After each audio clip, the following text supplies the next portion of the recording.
ক্যাম্পাসের মাঠে পা রাখতেই কিছু দূর লক্ষ্য করলাম চিকন চশমা পরা একটা মেয়ে 5 জন ছেলেকে কান ধরে উঠবোস করাচ্ছে। ব্যাপারটা আমার কাছে একটু হাস্যকরই লাগছে। মেয়েটি যেভাবে উঠবোস করতে বলছে আর ছেলেগুলো মেয়েটির কথা শুনে বেকুবের মতো তাই করছে। কৌতূহল বশত তাদের সামনে গিয়ে কিছু একটা বলতে যাব, এর মধ্যে চিকন মেয়েটি বলে উঠল। এখানে কি? মেয়েটির দিকে একবার তাকাতেই আমার চোখ যেন কপালে উঠে গেল। এত সুন্দরী একটা মেয়ে নম্রভদ্র না হয়ে ক্যাম্পাসে এসে ক্ষমতার বড়াই দেখাচ্ছে। এর একটা বিহিত আমাকে করতেই হবে। আনমনে ভাবতেই মেয়েটি আমার ভাবান্তর চেহারা দেখে বলে উঠল। এই যে তামিল হিরো, এখন কি আপনাকেও কান ধরিয়ে উদ্বোস করাবো? আরে ধুর, ওদের মতো আমাকে গাধা পেয়েছেন? আপনি বললেন আর আমি কানে ধরে উঠবোস করব? অত সোজা না।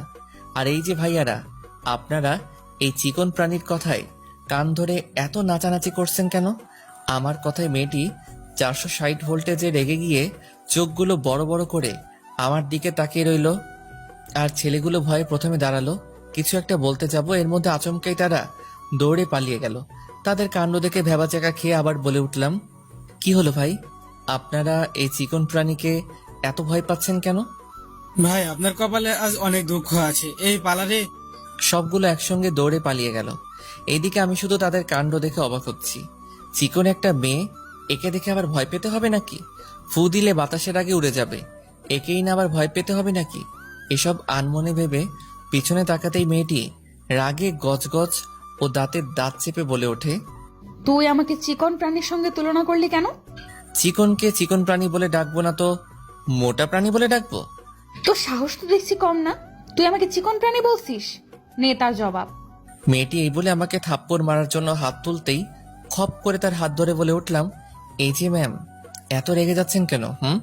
আপনি কি জানেন না মেয়ে হয়ে ছেলেদের গায়ে হাত তুলতে নেই? এতে ওইসব মেয়েদের হাজবেন্ড বাসর রাতেই মায়ের ভোগে চলে যায়।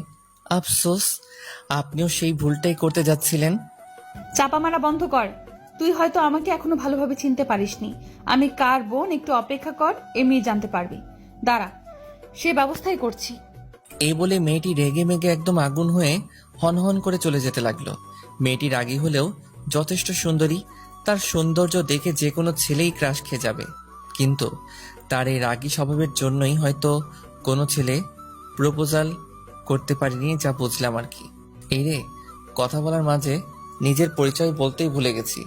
শুনুন তাহলে, আমি রনি হাসান, বাবা মার দ্বিতীয়তম সন্তান। মানে আমারও বড় ভাই আছে, বিয়ে শাদী করে সে একদম সেট। আর আমি ইন্টারমিডিয়েট পরীক্ষায় অটো পাস করে জাহাঙ্গীরনগর বিশ্ববিদ্যালয়ের পড়ার সুযোগ মিলেছে। ভাগ্য ভালো ছিল, এসএসসিতে নকল করে A+ পেয়েছিলাম, নয়তো এই জাহাঙ্গীরনগর আর চোখে পড়তো না। যাই হোক, বাদ দিন এসব কথা।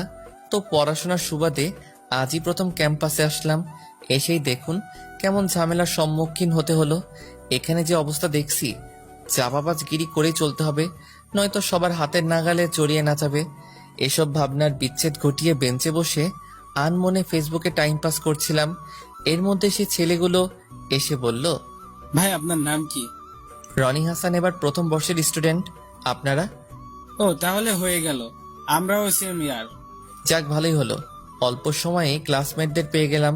কিন্তু তখন ওই মেয়েটার কথায় আপনারা এত ভয় পাচ্ছিলেন কেন? সে কোথায় তো বলতে এখানে চলে আসলাম।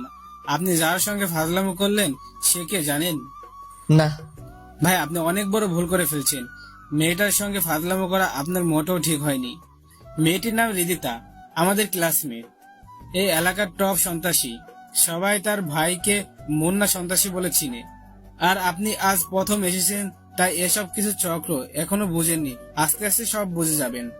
তানভীরের কথাটি শুনে আমার তো শরীর রীতিমতো কাঁপা কাঁপা অবস্থা। উপক্রম প্রায় হিরোগিরি দেখাতে গিয়ে নিজেই ফেসে গেলাম। আনমনে ভাবতেই হঠাৎ সৌরভ বন্ধুর মহান উক্তিটা মনে পড়ে গেল, যে অবস্থায় থাকিস না কেন বন্ধু, কখনো নিজেকে বিলাই হিসেবে সবার সামনে উপস্থাপনা করবি না। প্রয়োজনে চাপাবাজগিরি করে হলেও নিজেকে বড় বানাবি, নয়তো সবার লাত্তি উষ্টা খেয়ে খেয়ে জীবন যাবে। কথাটা মনে রাখিস।